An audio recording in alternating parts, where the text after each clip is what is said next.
Good afternoon friends. Glitter star academy YouTube channel में आप सबका स्वागत है।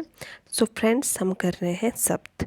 तो शब्द में हमने जो है इसका पहला जो वर्गीकरण है वो कर लिया था स्रोत या इतिहास के आधार पर।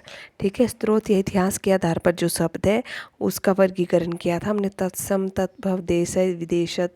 ओके, तो आज हम करेंगे रचना या बनावट के आधार पर वर्गीकरण।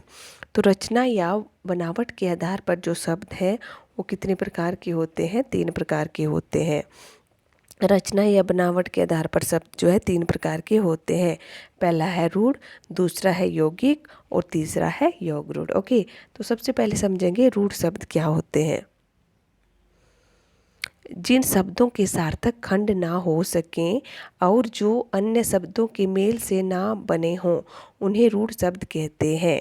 इसे मौलिक या अयौगिक शब्द भी कहा जाता है। जैसे चावल शब्द का यदि हम खंड करेंगे तो चा जमा वल या चाव जमा ल, तो ये निरर्थक खंड होते हैं। ठीक है, तो रूढ़ शब्द क्या होते हैं? रूढ़ शब्द वे शब्द होते हैं जब इनके जो खंड किए जाते हैं, ठीक है, जब इन शब्दों को तोड़ दिया जाता है तो उनके सार्थक खंड नहीं बन पाते हैं। ठीक है, तो उन्हें कहते हैं रूढ़ शब्द। जैसे कि दिन, दी जमना बन गया।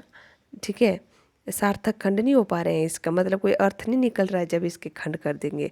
उसी तरह घर है, घ जमर, जब खंड कर रहे हैं तो सार्थक अर्थ नहीं निकलता है इनका। ठीक है, तो वो होते हैं रूढ़ शब्द। दूसरा है इसमें यौगिक शब्द, कि यौगिक शब्द क्या होते हैं। अब देखिए यौगिक शब्द क्या होते हैं। यौगिक का अर्थ है मेल से बना हुआ। यौगिक का अर्थ है मेल से बना हुआ। जो शब्द 2 या 2 से अधिक शब्दों से मिलकर बनता है उसे यौगिक शब्द कहते हैं। अब देखिए जो यौगिक शब्द होता है उसमें 2 शब्दों का मेल होगा। जैसे कि देखो, विद्यालय शब्द है, विद्यालय, विद्यालय, विद्यालय। ओके, तो इसमें एक शब्द है विद्या और दूसरा है आलय। ठीक है, दूसरा है आलय।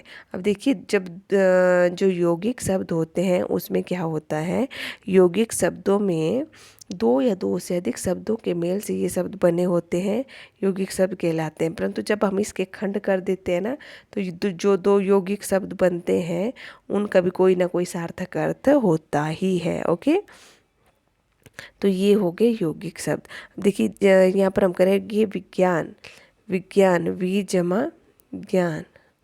दूसरा है सामाजिक, समाज जमा एक, सामाजिक। विद्यालय, विद्या का आलय, विद्या जमा आलय। राजपुत्र, राजा का पुत्र, राजपुत्र मतलब राजा का पुत्र। तो जो यौगिक शब्द होते हैं उनमें क्या होता है, 2 शब्दों का मेल होता है और जब इनके खंड कर दिए जाते हैं तो उनका भी कोई ना कोई हमें अर्थ प्रकट होता ही है। ओके, तीसरे नंबर पर आ जाइए। अब देखिए यौगिक शब्दों की रचना 3 प्रकार से होती है।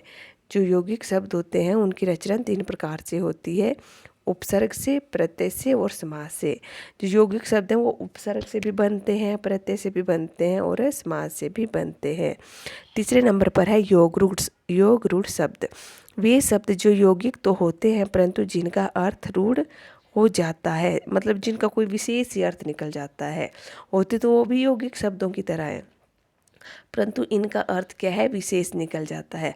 और जो यौगिक शब्द होते हैं उनका कोई विशेष अर्थ नहीं निकलता और योगरूढ़ में क्या होता है, इनका विशेष अर्थ निकल जाता है। जैसे देखिए यौगिक होते हुए भी ये शब्द एक इकाई के हो जाते हैं, यानी ये सामान्य अर्थ को न प्रकट करके किसी विशेष अर्थ को प्रकट कर देते हैं। जैसे कि पीताम्बर।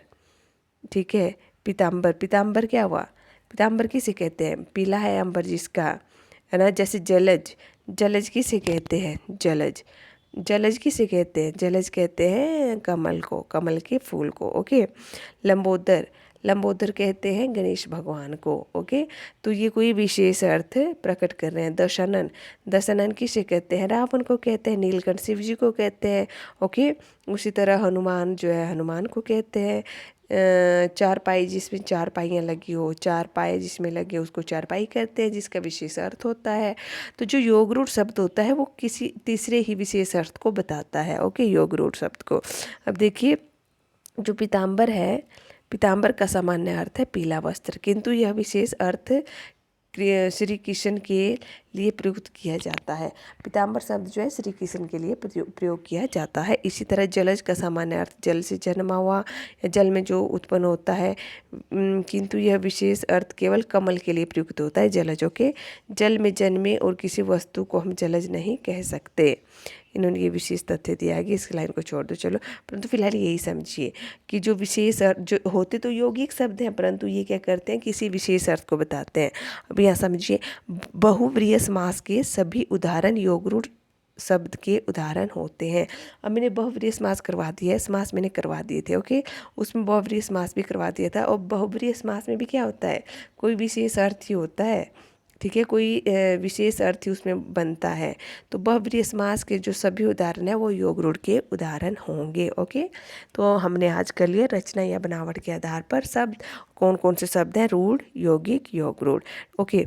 चलिए आप लोग अब मुझे बताएंगे घोड़ा, घोड़ा कौन सा शब्द होगा, घोड़ा कौन सा शब्द होगा। अब पहले इसके खंड कर लो, घो जमा ड़ा। अब देखिए इसके खंड कर दिए, परंतु जब खंड कर रहे हैं तो इनका कोई सार्थक अर्थ नहीं निकल रहा है।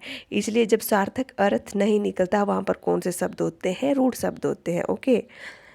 और जैसे कि पाठशाला, पाठशाला, पाठशाला, पाठ जमा शाला, दो शब्द बन गए ना, दोनों ही अलग अलग शब्द बन गए ना, ठीक है। अगर यहाँ पर मैं पूछ देती आप लोगों से चतुर्भुज, चतुर्भुज, चतुर्भुज क्या, तो कौन सा होगा इसमें, चतुर्भुज में कौन सा शब्द होगा, रूढ़ होगा, यौगिक होगा या योगरूढ़ होगा। चतुर्भुज जिसकी 4 भुजाएं होती है उसे कहते हैं चतुर्भुज, कोई विशेष अर्थ होता है ना इसका, तो ये कौन सा शब्द होगा, योगरूढ़ शब्द होगा। और योगरूढ़ शब्द में जो बहुव्रीहि समास के सभी उदाहरण होते हैं वो योगरूढ़ शब्द में आएंगे। सो फ्रेंड्स अभी के लिए बस इतना ही। अगर आप लोगों को मेरी वीडियो अच्छी लगी हो तो मेरे यूट्यूब चैनल को लाइक करें, वो वीडियो को शेयर जरूर करें।